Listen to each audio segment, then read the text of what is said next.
Hi guys, my name is Sabrina and welcome back to my channel. I've decided to do zodiac signs for today, so I'd say let's get on to the video. And no, I'm not showing the line art today just yet.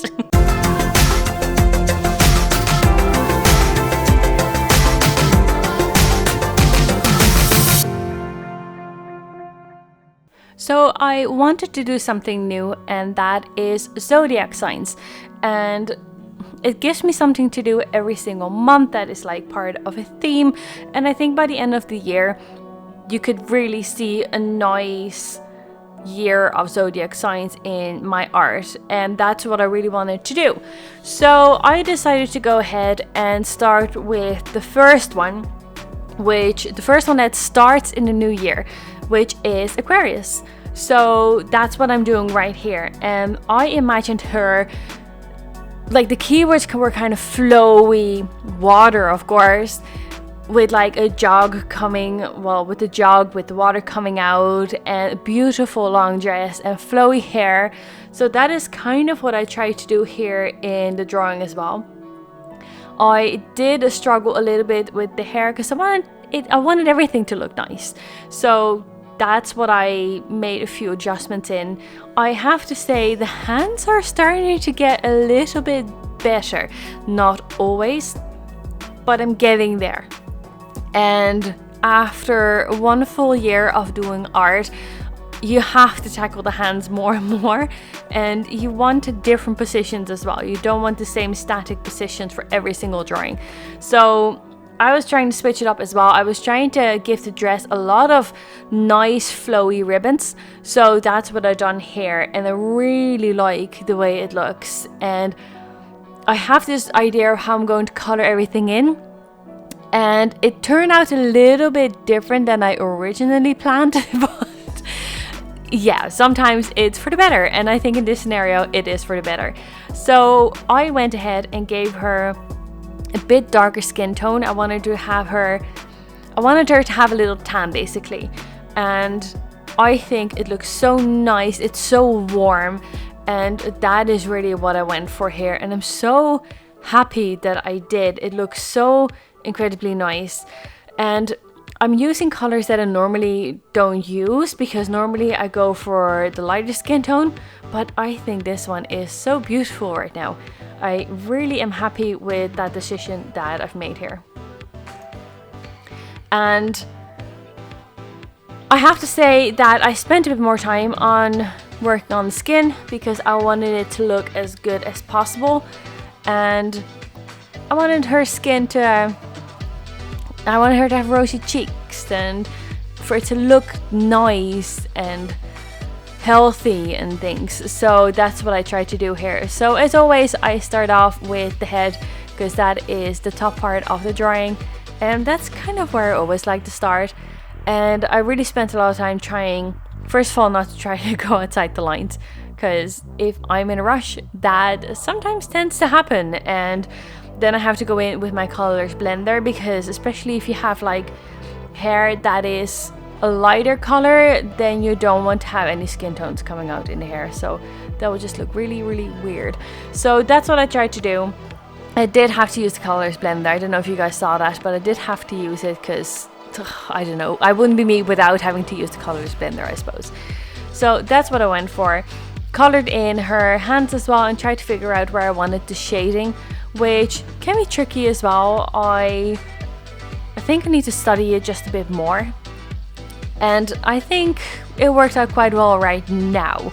So what I decided as well is with the center of the dress, you see that you have like the ribbons that go over her chest, and then her stomach area, it was either going to be the color of the actual dress or it was going to be skin color. So that was a last moment decision to make that skin color, and I think I made the right decision there. It just breaks up the dress a bit more.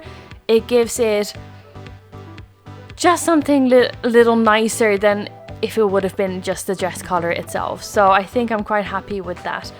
Then when I went on to the jug, I wanted it to look like it was kind of like an earth tone jug, like clay, I wanted to say wooden, but no, it's definitely not wooden. That was what I was thinking about when I picked the colors though. I was like, kind of like wood colors, but no, it's like a clay jug. So that's really what I wanted it to look like, but with like brown tones. So not with red clay in there. So that's what I done. I picked 2 brown colors that I quite liked. Now they weren't really close together in colors. Well, they were and they weren't. So the numbers were, but when you look at the actual colors, they weren't. It was quite tricky to have to blend them, and I think you can see that a little bit as well, but I still like the way it turned out, so you know, I suppose it's okay. And for the dress, I was thinking about the colors to use, and originally I was thinking to use a lot more blue colors because Aquarius equals water, which is usually blue, I suppose, and I was like, that will be a lot of the same color in one drawing if I'm going for blue.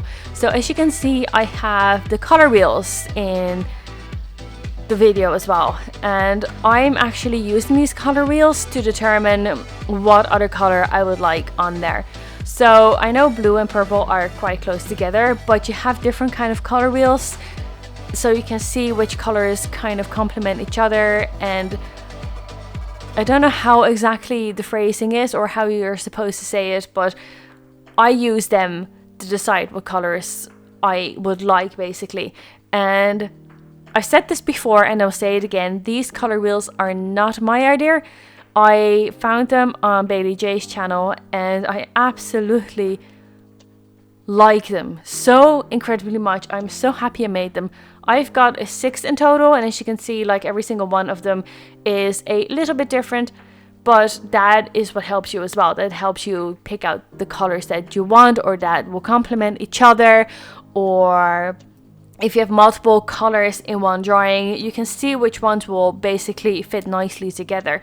So if you're learning to work with colors, which I still consider myself a learner when it comes to colors, then yes, absolutely make sure that you have color wheels and that you do look into this. And I find that this really helps. So definitely a plus there. So using color wheels, well, I'll talk about that later. But I finished off the dress and I used a few shades of purple. And again, I find it so tricky sometimes to try and find the right colors that are like nice to blend in together, and I think it really worked on the top of her dress with the purple. I think it worked a little less good at the bottom of her dress, unfortunately. So yeah, you can see that the shadows are just really out there, and I kind of wanted to have them blended in just a bit more than they actually are right here. Doesn't mean I'm not happy with the drawing, but it means that that is something I need to work on, or I just need to order new markers. If you want to sponsor me with new markers, then yes, I'm happy. But when I moved on, I did the ribbons. So I decided to do the ribbons next, and I wanted that to have like a contrasting color. So when you look at the color wheel, the contrasting color of like the darker blue or like a medium tone blue is orange, and I decided to go for orange for that reason. Basically, I wanted to have something different other than the blue that I'm going to put in the drawing itself as well. So done that, I used 3 different colors of orange just to make sure that I could use the shadow areas and make sure that they were there. And I will go back with the orange a bit later because I forgot to do parts of the ribbons, because of course I forgot to do a part with the color that I was working on. Usually I'm trying to use the colors that I'm working on and then do everything with that color as much as I can anyway, and then put that color away because then I'm supposed to be done with it. But that didn't really happen here, but it was quite an easy and fast fix, so sure, you know, no harm done. And I decided to give her orange eyes as well. I think they look really nice, they look really vibrant. I think I should have went in with my paints pen instead of my gel pen, however, for the highlights of the eyes, because they are a bit fading away. Like, I don't know what it is, it's just with the gel pen, when you first apply it, it looks really nice. And then when you wait, like even like a few seconds, you can see the brightness coming out of them, and they just kind of blend in with the paper. So I don't know if that is a thing with gel liners. Maybe I just don't have the right gel liner. I got it as part of a scrawler box, and at first I was really happy with it, but then, you know, I discovered this, so sure. I continued with the hair, and I started out with blonde hair, and as you can see, I'm giving her blue tips. So it's going from blonde to light blue to darker blue, and that is kind of to signify I'm Aquarius, and that is my color, and you know, water and everything. So I wanted to make sure that was in there as well. I've never really done a color gradient from natural hair color to a color before, and it's quite interesting. I think I can do better for sure, especially with the low parts of the blue. I think like the upper parts of the blue, they're very light, but they look nice. I think they look quite nice. And then the lower part is just something I have to work on. It's not something I've ever really done before. So, you know, everyone's got those little somethings that they need to work on. But yeah, I think it worked out reasonably well. And once that was done, it's already almost the last part of my drawing. It just goes so fast. And that's the water. And I kind of want to use the same colors with the water, but not the darkest color that I've used for the hair. So I just used 2 colors for the water, the lighter blue and the one that comes after that. So that is it, guys, the end of my drawing. I hope you guys enjoyed it. I'm putting in some highlights in the water as well to make them sparkle. So yeah, that's it. So I'll show you an overview of how the drawing looks when it's finished, and I really want to thank you guys for watching again, and I'll catch you guys next week. Thank you so much. Bye.